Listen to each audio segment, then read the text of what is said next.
Howdy friends, Moto Drain here. I know it's been quite a while since I've posted anything. So first of all, I haven't given up on the channel. A lot of stuff's come up, some work things, and then I'm sort of back in school doing some study.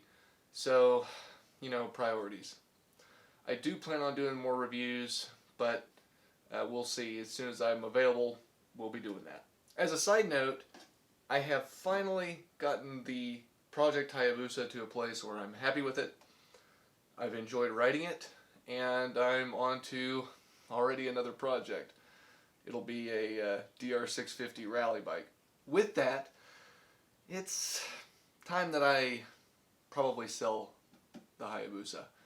She's wonderful, everything is well balanced and fully operational, and I have 3 bikes again. So one of my other bikes is a touring bike, and now I've got the new project bike, which is a dirt bike.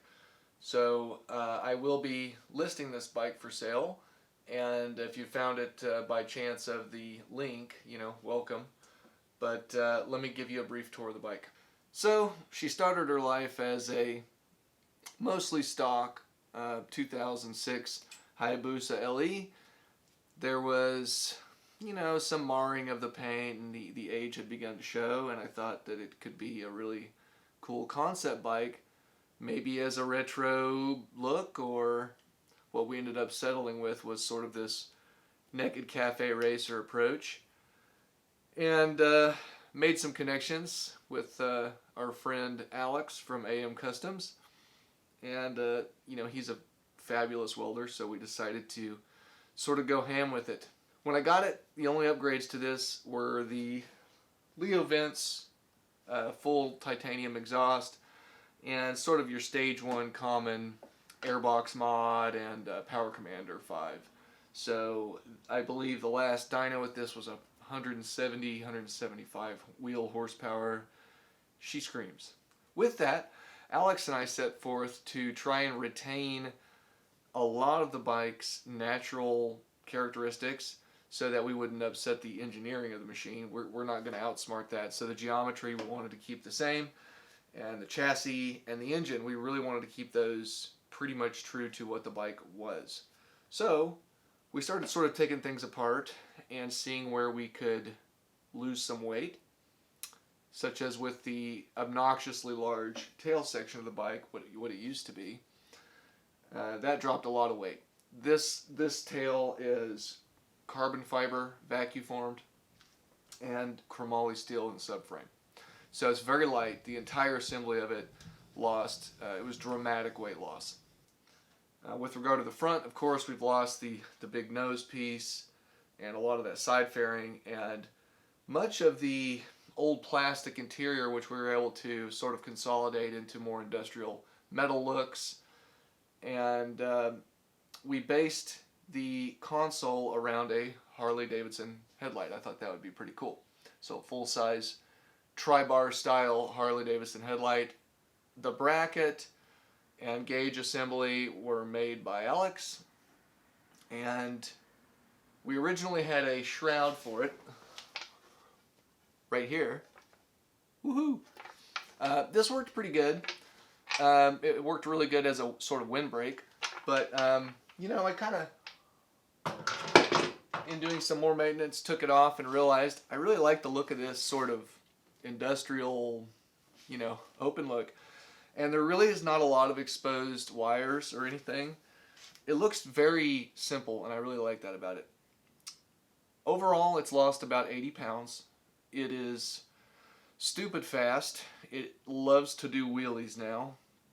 And what I find the bike to be really strong at is being a sleeper. No one knows what this is anymore unless they're an avid motorcyclist, and that's a good thing.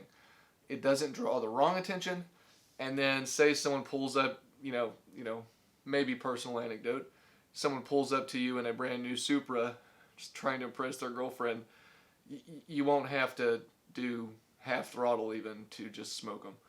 Unless they're in some kind of McLaren, you're going to win. And it's pretty cool. It's kind of neat like that. You have to be careful, obviously. It's a speed machine. And the other thing is, this is a Gen 1 Hayabusa. There's no ABS. There's no traction control. it made all this modification possible and very easy to do.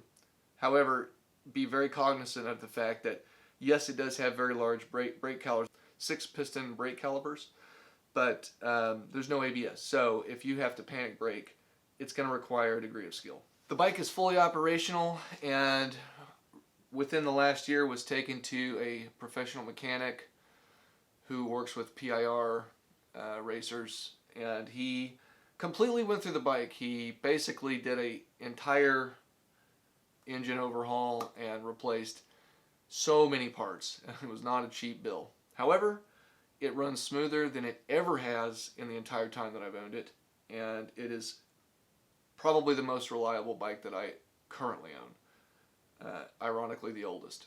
We decided to go ahead and add some crash protection considering we lost the plastic, so Alex and I got together and made a chromoly steel crash cage, so you get the benefit of some expendable material with really no additional weight other than putting on like heavy aluminum or even worse, mild steel. So everything about this was to keep that in mind, sort of off the line, 0 to 150, you know. The lack of wind protection post that speed, you may start to feel. However, you can still rip on this bike at very high speed, even without all the nose piece. It's just, it's amazing the kind of power and torque this bike has to push right through it. So why don't I just fire her up for you and at least show you everything's operational, and to include even the factory steering dampener, which was actually rebuilt and recharged. So like I said, pretty much a rebuilt machine.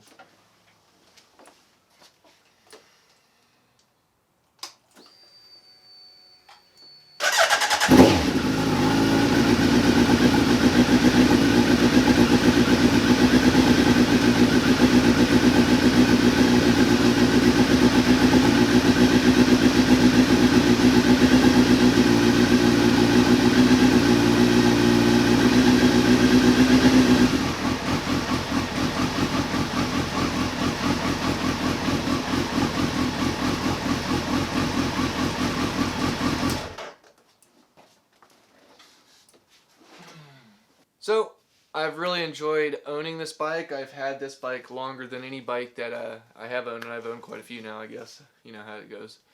But I haven't traded this one off. I've just had a lot of fun building it and riding it, and it's just not getting ridden that much anymore. So if you're interested, you can find it up on the Craigslist in the Pacific Northwest region, Portland area.